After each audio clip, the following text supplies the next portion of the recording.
तरंग युवा तरंग। यीशु बुला रहा, यीशु बुला रहा, तेरा नाम ले लेकर तुझे यीशु बुला रहा, तेरा नाम ले लेकर तुझे यीशु बुला रहा, यीशु बुला रहा, यीशु बुला रहा, तेरा नाम ले लेकर तुझे यीशु बुला रहा।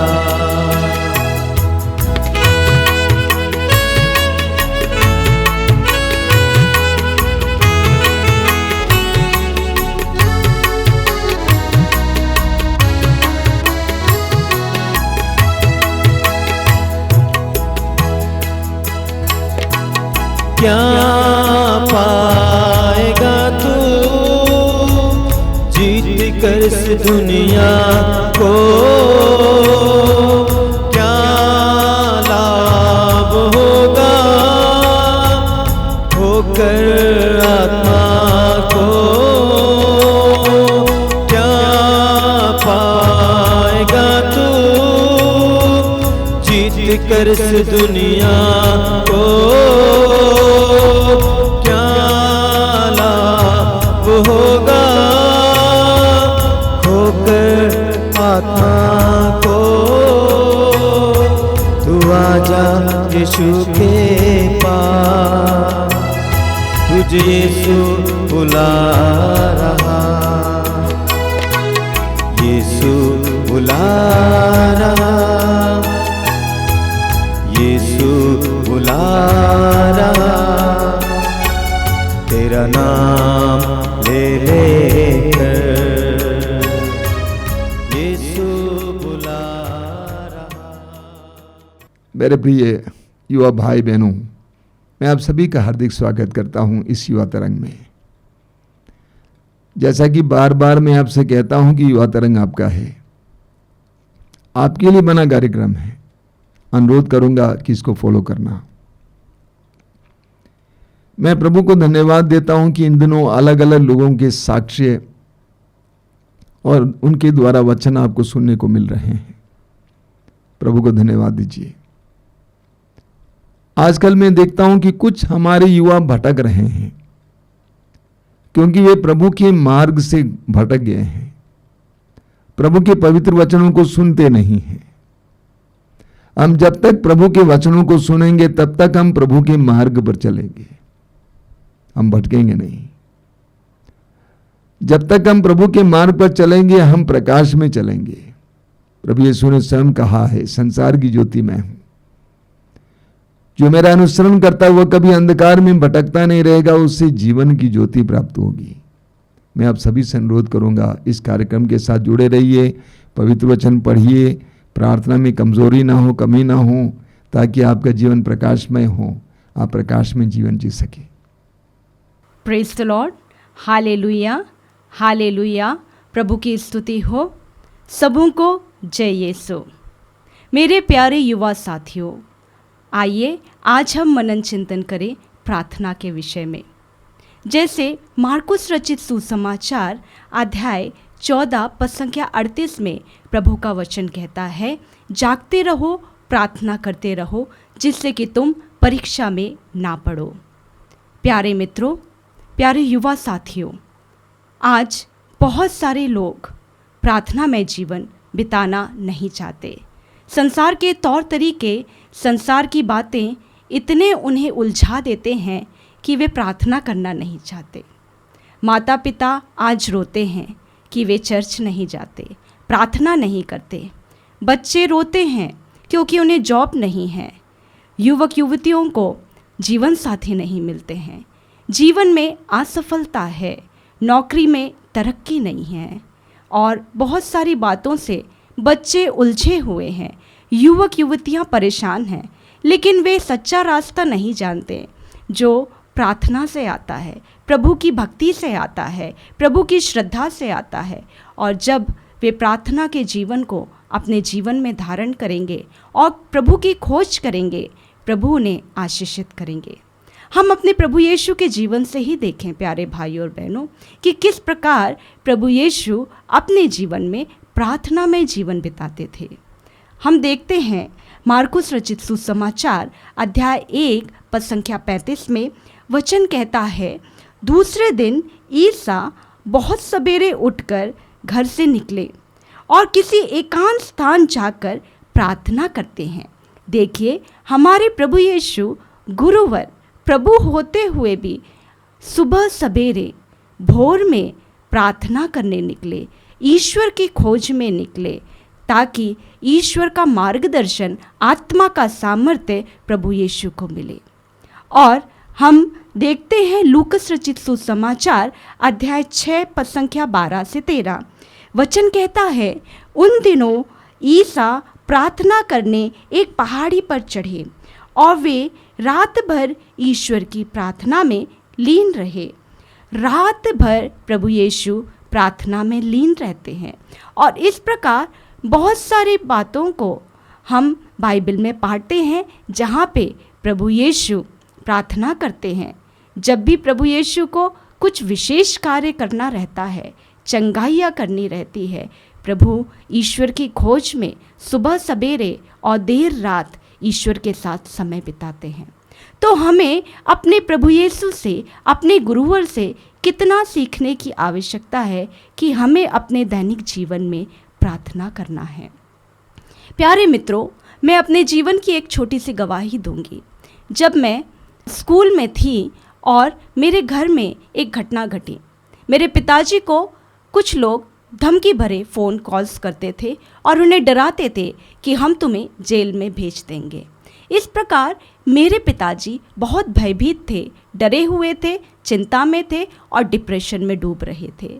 जब हमने ये बात जानी, मेरे माता, मेरी 2 बहनें और हम सब मिलकर मेरे पिताजी के लिए प्रार्थना करने लगे और एक साथ रोज़री जपमाला विनती बोलने लगे, बाइबल पाठ पढ़ने लगे और उस व्यक्ति के लिए जो हमें दुख दे रहे हैं, जो हमें धमकी दे रहे हैं और मेरे पिताजी को परेशान कर रहे हैं, उनके लिए हम क्षमा देते हुए प्रार्थना करने लगे।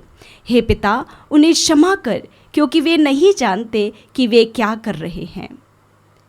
प्यारे मित्रों, केवल 1 हफ्ता हुआ था, दरवाजे में तक आई और दरवाज़ा मैंने ही खोला। जब मैंने दरवाज़ा खोला, मैंने देखा मेरे दरवाजे पर एक दंपति खड़े थे जो मेरी पहचान के थे और उसमें से दोनों दंपति में से महिला रोने लगी और भीतर अंदर आ कर के दोनों दंपति हाथ जोड़कर हमसे माफ़ी मांगने लगे। और थोड़े ही पल में मुझे समझ में आया कि वे दंपति वही हैं जो मेरे पिताजी को फ़ोन करके धमकी दे रहे हैं। हम प्यारे भाई और बहनों किसी के पास गए नहीं, किसी से शिकायत नहीं की कि हमें कोई धमकी दे रहा है। केवल हमने इन बातों को प्रार्थना में प्रभु यीशु के पास ऊपर उठाया और प्रभु यीशु ने हमारी प्रार्थना को स्वीकार किया और उस प्रार्थना को आशीष में बदल करके उन शत्रुओं के मन को बदल दिया। जैसे यिर्मयाह नबी का ग्रंथ में अध्याय 1 पद संख्या 19 में वचन कहता है, वे तुम्हारे विरुद्ध लड़ेंगे किंतु तुमको हराने में असमर्थ होंगे, क्योंकि मैं तुम्हारी रक्षा करता हूँ। जब हम प्रार्थना करते हैं, प्रभु हमारी रक्षा करता है। हमारी जाने अनजाने शत्रुओं से प्रभु हमें बचाता है। हम में से बहुत सारे लोग संकट में, शत्रुओं के बीच में उलझे रहते हैं, लेकिन वे निकल नहीं पाते क्योंकि वे प्रार्थना नहीं करते। मेरे प्रिय भाई और बहनों, मेरे मित्रों, आप प्रार्थना करना सीखिए। प्रभु जी के पास आइए, प्रभु जी के सामने बैठिए और सच्चे हृदय, सच्चे मन से प्रार्थना कीजिए। और जैसे वचन कहता है, मैं तुम्हारे लिए निर्धारित अपनी योजनाएं जानता हूँ, तुम्हारे लिए अहित के नहीं हित की योजना जानता हूँ। यिर्मयाह नबी का ग्रंथ अध्याय 29 पद संख्या 11। और प्यारे मित्रों, इन वचनों के माध्यम से प्रभु हमें बताते हैं कि प्रभु हमें उज्जवल भविष्य देना चाहता है। आज से वर्ष 2022 में जुलाई महीने में एक युवक मेरे पास आया अपनी माता के साथ, और वह बहुत परेशान था क्योंकि उसने रिज्यूम लेटर बहुत सारे स्कूल्स में डाला था और उसे एक नौकरी की आवश्यकता थी, म्यूज़िक टीचर की, और उसे नौकरी कहीं नहीं मिल रही थी।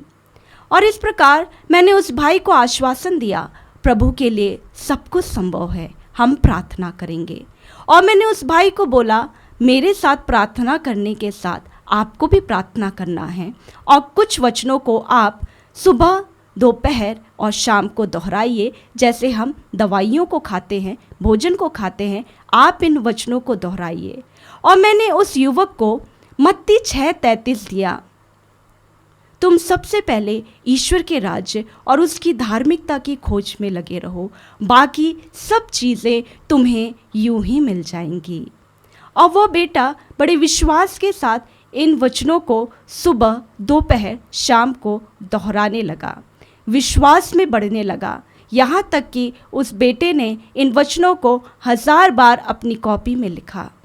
और मैंने बहुत सारे भाई बहनों के लिए प्रार्थना करने के लिए उससे आग्रह किया कि आप अपने समान अन्य बच्चों के लिए प्रार्थना कीजिए।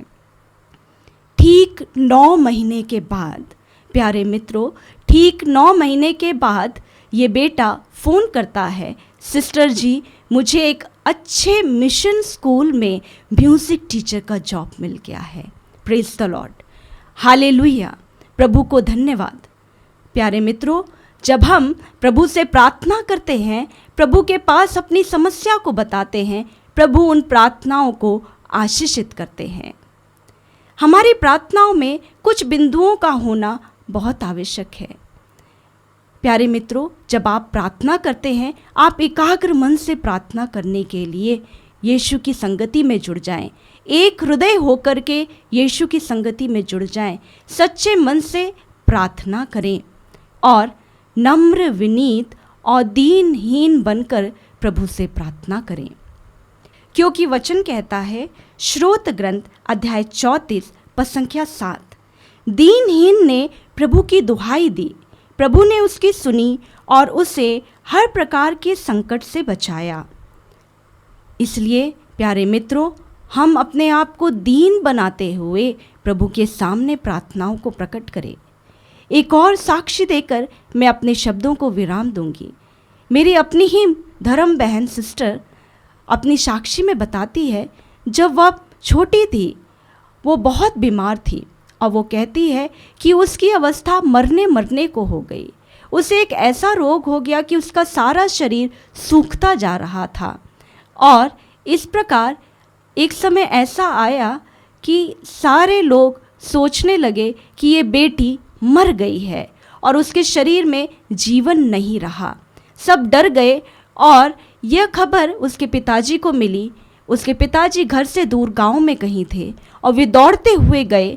अपनी बेटी को, निर्जीव शरीर को उन्होंने अपने हाथों में उठाया और हाथों में उठाकर प्रभु की वेदी के सामने वे जाते हैं, नम्र विनीत होकर के जाते हैं, दरिद्र बन के हुए जाते हैं और प्रभु जी के सामने कहते हैं, प्रभु जी यदि तूने इस बेटी को जीवन दान देना है, प्रभु जी इस बेटी को जीवन दान दे दीजिए, इस बेटी को जीवित कीजिए। यदि तू इस बेटी को जीवित करेगा, मैं इस बेटी को तुझे सौंप दूंगा।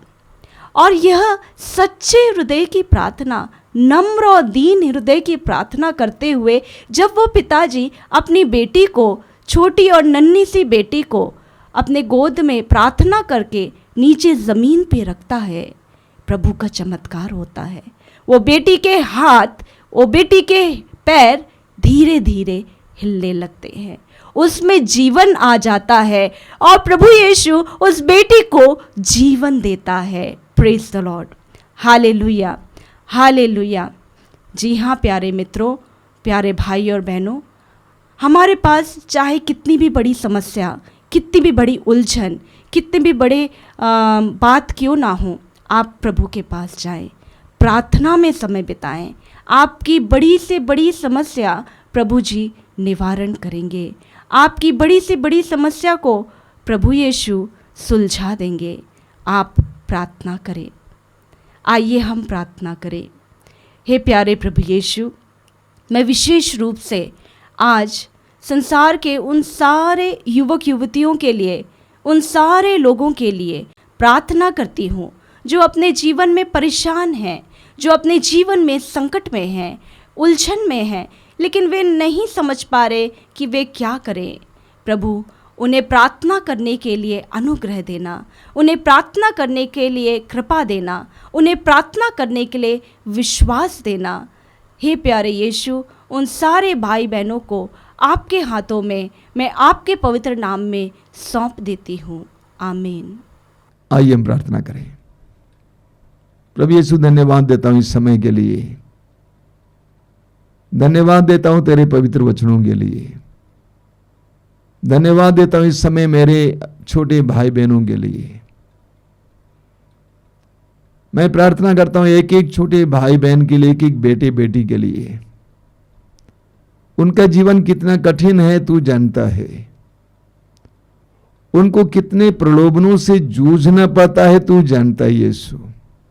तू स्वयं युवा था। प्रभु यीशु, समय मैं प्रार्थना करता हूं एक एक बेटे बेटी को सामर्थ्य दीजिए, शक्ति दीजिए। तूने कहा जब पवित्र आत्मा तुम पर उतरेगा तुम्हें सामर्थ्य मिलेगा। पवित्र आत्मा के द्वारा उन्हें सामर्थ्य दीजिए ताकि जीवन के इन परिस्थितियों का सामना करने में वे समर्थ हो जाएं। प्रलोभनों से जूझकर प्रलोभनों को हराने में वे समर्थ बने। प्रभु यीशु, विशेष करके उन सारे क्षणों में उनके साथ रहना जब वे अपने में टूटापन महसूस करते हैं, अपने में घायल महसूस करते हैं। तेरा पवित्र हाथ उनकी ओर बढ़ाना यीशु। अपना सिर झुकाइए। सर्वशक्तिमान परमेश्वर पिता और पुत्र और पवित्र आत्मा आपको आशीर्वाद प्रदान करें। आमीन। चोर आया चोरी करने, घात हत्या करने, यीशु आया जीवन देने, बहुतायता जीवन देने। चोर आया चोरी करने, घात हत्या करने, यीशु आया जीवन देने, बहुतायता जीवन देने।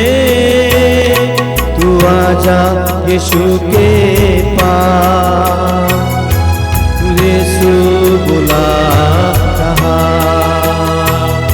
तू आजा यीशु के पास, तुझे यीशु बुला रहा।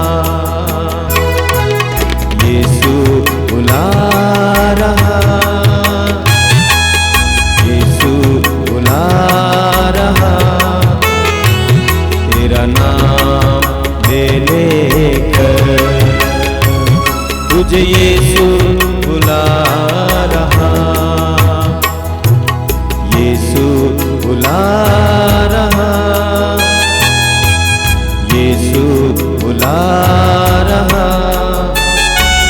तेरा नाम ले लेकर तुझे यीशु बुला रहा।